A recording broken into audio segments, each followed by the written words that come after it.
So we'll use everything available during this transition, but wind, wave, and wood will be our primary energy sources as time goes by, with massive energy conservation. For electricity, wind and wave, because that's what they produce, is electricity. For heat, bioenergy, and also heat pumps. For transport, electric vehicles. I've been saying this since 1990. And some biofuel.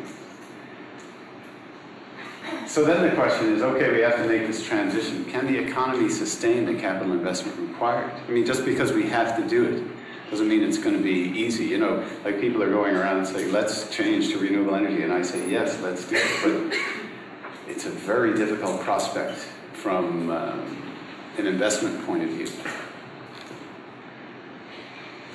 So how much is required? What's the time frame over which we must make this transition?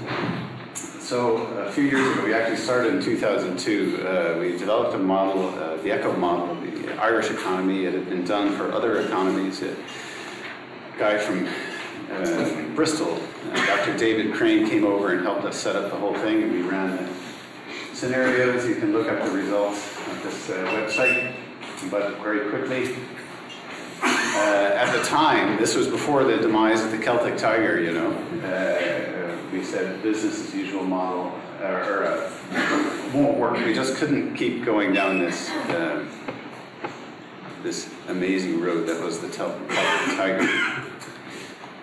So we kind of looked at when will oil prices start to really rise, you know, and that we based on the oil peak. When will the oil peak occur? And after the oil peak, prices will go up and up and up. And so we looked at sort of oil peak in 2005 and oil peak in 2030, which kind of bracketed where the oil peak might occur, and ran our model. And the net result was that if we launch a substantial national program for energy sustainability, the economy can cope with the capital investment required, but only if the oil peak is later rather than sooner. So basically, our model said, unless we declare sort of the moral equivalent of war as a nation and go after energy sustainability, regardless of what the market says right now, we're snookered, you know. And hopefully the model was wrong, you know. But we need to do something right away, and I'm saying that the market is not flagging it. This is sort of economic growth versus time. The output of our model, and our model predicted the period, sort of the decade from 1990 to 2000 pretty well, and then it predicted off into the future according to our 4 scenarios. Business as usual with a late oil peak said that business would go, you know, economic growth would continue, and then finally the price of energy would be so high that the economy couldn't sustain it. If we have an early oil peak and the cost of energy goes up, we're snookered. But in this scenario here, we managed to keep the economy stable if we take immediate action, and if the oil peak is late. So it was an interesting exercise. So basically there are dynamics in the economy, and you can't just say, okay, now we're going to do this thing. You know, we should have been thinking about it a couple of decades ago when various visionaries were talking about it. But anyway, we'll muddle on. So what actions do we need to take? These are some of the actions that most everybody agrees are necessary to make during this transition. Large-scale energy conservation, large-scale development of onshore and offshore wind energy, large-scale development of bioenergy, large-scale development of wave and tidal energy, interconnection, massive interconnection with Britain and Europe. There's security and interconnection. Inclusion of fast response plants on the grid, aeroderivative gas turbines or open cycle gas turbines, which are now getting pretty efficient, need to be included in the generation mix. Development of the grid to allow substantial generation in the west of the country, and as it turns out, this is the big bugaboo here, because there are people who don't like pylons, you know, and we have to sell this idea, otherwise we're out of line, because it takes a long time, you know, for this to happen. Large-scale demand-side management, hugely underutilized centralized way of managing the grid, but in a renewable grid, demand-side management has been mentioned before, but it's just going to be more important than we can imagine. And electricity storage facilities to help manage variability of fuels. To conclude, this is time. That's 10,000 years ago. That's 10,000 years into the future. This is fossil fuel production or consumption. Take your pick. So the fossil fuel era, which is that spike, can only be regarded as a useful but very brief period in human history. That's where we are now. We think it's normal. If you were a human being living in the year 6000, looking back, you would just marvel at the possibility of fossil fuels being there.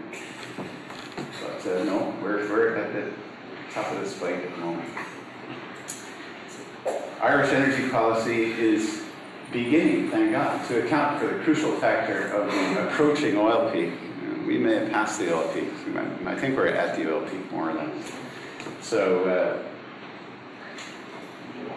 fossil fuels fueled economic growth over that period of time, and if we remain wedded to them, since it takes more energy to make more goods and services, we're actually, there's no option but permanent recession as you know, fossil energy goes away if that's all we're using in the economy. So we have to decouple from carbon, obviously. So to conclude, the threats of global warming and energy supply security create an opportunity for renewable energy, which offers the only known possibility for energy sustainability. The market doesn't properly value yet the environment or energy supply security, and is not flagging the urgent need for a transition to energy sustainability. Economics is an infant science, and it doesn't account for some stuff that really matters in our lives. So therefore, social action is required, substantial government action is required, and we're beginning to do that now. And the will seems to be there to go after this thing. The renewable energy future is easy to envisage in Ireland, unlike other nations. You know, it's sort of, I remember hearing when the Renewable Energy Directive was going through that the Czech Republic really wanted to, you know, go along with it, but they were saying, but we have no falling water, we have very little sun, we don't have any wind, so how can we commit to a renewable energy future? You know, it's a very hard sell in many parts of the world. In Ireland, it's no problem. We're going to be selling renewable electricity.